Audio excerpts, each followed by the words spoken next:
is there about this car that has been so iconic over its history? Because everybody knows about a Chevy Corvette, the Stingray and all that stuff. Well, you know what makes the Chevrolet Corvette so iconic is, I've got to go back in history a little bit. 1953, Zora Duntov said we need a sports car in General Motors that attracts attention. And he started with a 1953 Corvette. It was shown originally in New York. And the people said, wow, you mean in the United States we could do something like this? Because people were used to sports cars coming from Europe. And there was the only place you could get. And they were expensive and they weren't very reliable. And he started the Corvette evolution. And we went from 1953 till today.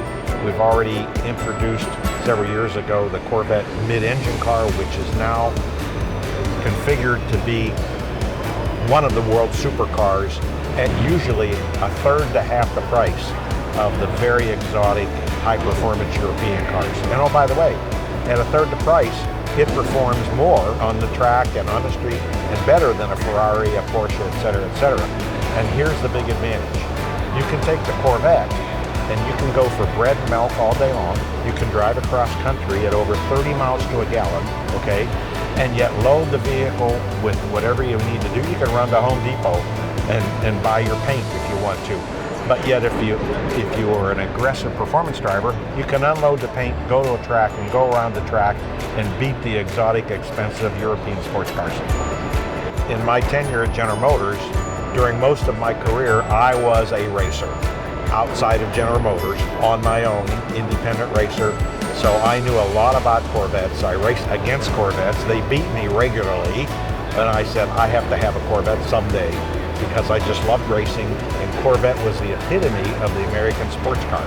In fact, in the days, the Cobra versus the Corvette was just a huge competitive situation in racing. And I just loved the Corvette. And I worked at GM for over 42 years, and late in my career I got the opportunity to go be the chief engineer of Corvette. And it was like, I can't believe it, they were paying me to do my hobby. Well, the folks that come to the show that aren't particularly participating, they get two things. First of all, they get to look at Corvettes, you can see around us, that are absolutely perfect the way they were originally built.